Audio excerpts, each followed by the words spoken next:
कधीच नाही चुकणार तुमचे फेवरेट टीव्ही शोज झी5 सोबत, तेही एकदम फ्री।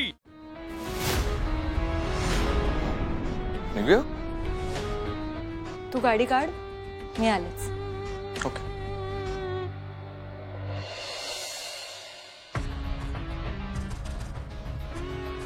बघितलं, सगळं ऐकतो माझं A to Z। आणि सासूबाई,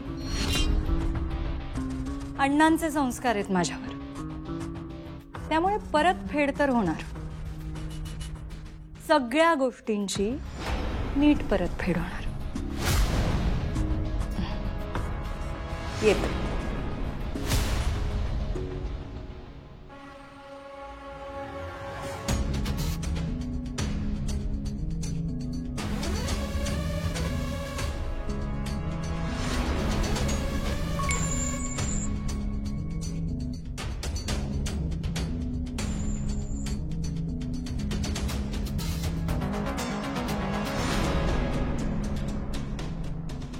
आज पुन्हा तीच वेळ आली अमूल्य। तू मला किती आणि काय काय बोलली होतीस आठवते? बरोबर ओळखलं तू, अगदी बरोबर बोलला। हेच करायला येतो आम्ही, ऑफिस मध्ये, बेडरूम मध्ये आणि आणखी भरपूर ठिकाणी। मी सांगते ना तुम्हाला,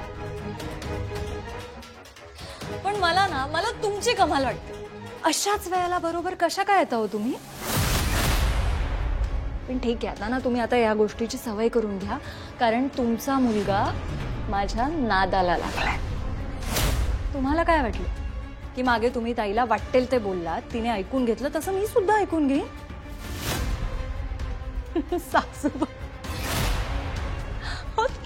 तुम्हाला काय मी गरीब गाय वाटले का?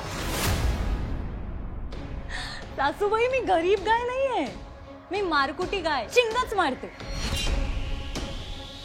सांभाळ ना जरा। मला वाटलंच होतं तू अशीच असणार। हो सासूबाई, अजून तुम्ही मला पूर्णपणे ओळखलंच कुठे? तुम्हाला वाटतंय ना त्याच्यापेक्षा 10 पटे मी। आता हेच बघा ना, ज्या वेदांत वानखेडेला आयुष्यात लग्नच करायचं नव्हतं, त्याला माझ्या नादाला लावलं। याने तुम्ही लक्षात घ्यायला पाहिजे की अमूल्य चीज क्या है। पण आज तुझ्या जागी मी आहे आणि माझ्या जागी तू। ह्याला काय म्हणतात माहितीये का? कर्म। आणि या दिवसाची मी खूप आतुरतेने वाट बघत होते अमूल्य। इतकं सगळं होऊन सुद्धा आज मी जी जिवंत आहे ना, ती बहुतेक या क्षणासाठीच। कारण मला माहित होतं एक ना एक दिवस ही वेळ येईलच आणि मला तुझी सगळी परतफेड करता येईल।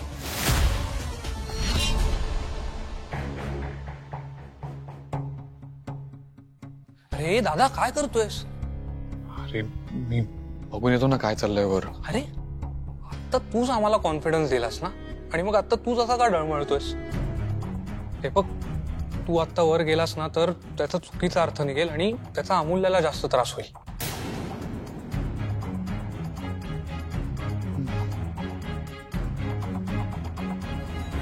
विक्रांत आणि आरतीचं लग्न होण्यासाठी तुम्ही साखरपुड्याचं नाटक केलं, एकमेकांवर प्रेम आहे असं दाखवलं।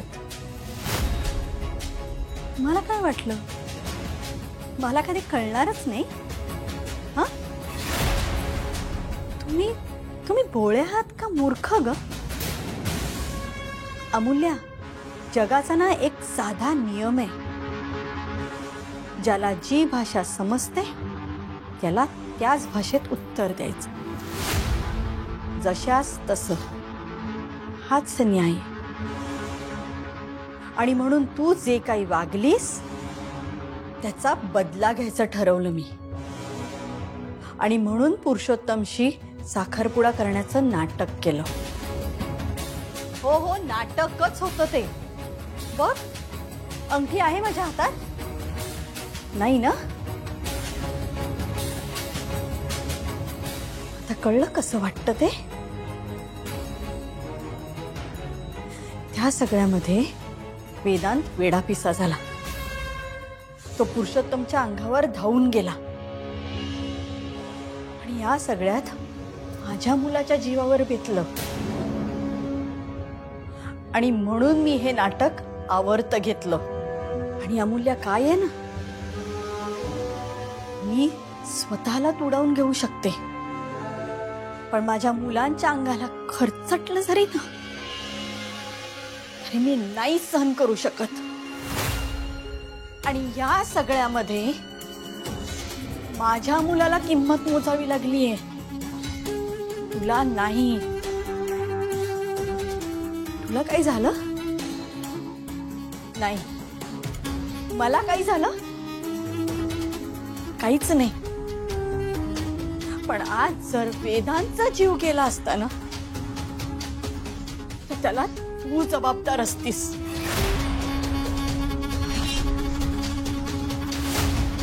माझ्या मुलाकडे नजर वर करून बघण्याची ज्यांनी हिम्मत केली आहे ना, त्याला मी शिक्षा करणारच आहे.